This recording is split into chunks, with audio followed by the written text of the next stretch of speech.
মাত্র দুদিনের জন্য আমার মা গ্রাম থেকে ঢাকা এসেছিল জরুরি কাজের জন্য। তো আজকে বিকেলে মা হচ্ছে আবার গ্রামে চলে যায়। এখন বাসার সব ঝামেলা আমার মাথার উপরে।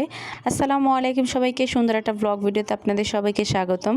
যারা যারা এখন আমার চ্যানেলটা সাবস্ক্রাইব করে দেন না, অবশ্যই আমার চ্যানেলটা সাবস্ক্রাইব করে দেবেন এবং ভিডিও ভালো লাগলে অবশ্যই লাইক, কমেন্ট এবং শেয়ার করে দিয়ে আমার পাশে থাকবেন। এবং মা বিকেলবেলা যাওয়ার পরে আজকে বাসার সারাদিন কী কী কাজ করছি সব কিছু থাকছে এই ভিডিওতে। তো প্রথমেই হচ্ছে মা চলে যাওয়ার পরে আমার যে মায়ের রুমটা সেটা আমি একদম সুন্দরভাবে গুছিয়ে ক্লিন করে নিয়েছি। এরপর হচ্ছে আমার ভাইয়ের রুম এবং রান্নাঘরের গোছানোর পালা, কারণ যেহেতু সবাই একসাথে খাওয়া দাওয়া করেছে, অনেক থালা বাসন জমে আছে, সেগুলো এখন ধুয়ে ক্লিন করে নিয়েছি এবং আমার ভাইয়ের রুমটাও সুন্দর করে গুছিয়ে নিয়েছি। মা গ্রামে গেছে কিন্তু তারপরে বাসায় আমার কাছে অনেক দায়িত্ব দিয়ে গেছে। তো যেগুলো কাজ আমাকে করে রেখে দিতে বলেছে সেগুলোই এখন করব। তো প্রথমে হচ্ছে আমি রুমটাকে একদম গুছিয়ে নিয়েছি, কারণ রুম এলোমেলো থাকলে একদমই ভালো লাগে না। তো যাই হোক, আমি রুমটা এবং রান্নাঘরটা সুন্দরভাবে গুছিয়ে এখন চলে যাব হচ্ছে অন্য কাজ করার জন্য। এখনও আমার অনেক কাজ বাকি আছে।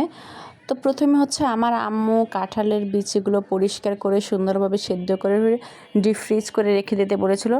আমি সবগুলো কাঁঠালের বিচি ছুলে নিয়েছি, এখন ভিজিয়ে রাখার পালা। এরপর হচ্ছে এগুলোকে একদম সাদা করে আমি ঘষে পরিষ্কার করে নিয়েছি। এই যে দেখেন, একদম ফ্রেশ কাঁঠালের বিচি।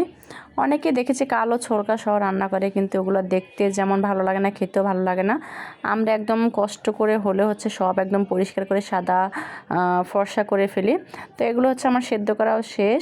এরপরে হচ্ছে এগুলো এখন সুন্দর করে ঠান্ডা হওয়ার পর আমি ফ্রিজে রেখে দেবো। বাকি ছিল হচ্ছে একটা নারকেল ফাটিয়ে তারপর এটাকে আমরা ভালোভাবে হচ্ছে করে তারপরে ফ্রিজে রেখে দেব। তো এখন এটাকে ফাটানোর পালা। মা যেহেতু আমাকে অনেক দায়িত্ব দিয়ে গেছে, এখন একটা একটা করে সব কিছু গুছিয়ে গুছিয়ে রেখে দেব, যাতে এগুলো পরবর্তীতে আবার নষ্ট না হয়ে যায়। তো যাই হোক, আমি নারিকেলটা এখানে ফাটিয়ে তারপর হচ্ছে কুড়িয়ে নিয়েছি সুন্দর করে। এখন একটা পলিথিনে করে আমি রেখে তারপর ডিপ ফ্রিজে রেখে দেব, যাতে মা কয়েকদিন পরে যখন আবার আসবে তখন এগুলো খেতে পারে। তো যাই হোক, এগুলো এখন আমি ফ্রিজে করে রেখে দিলাম।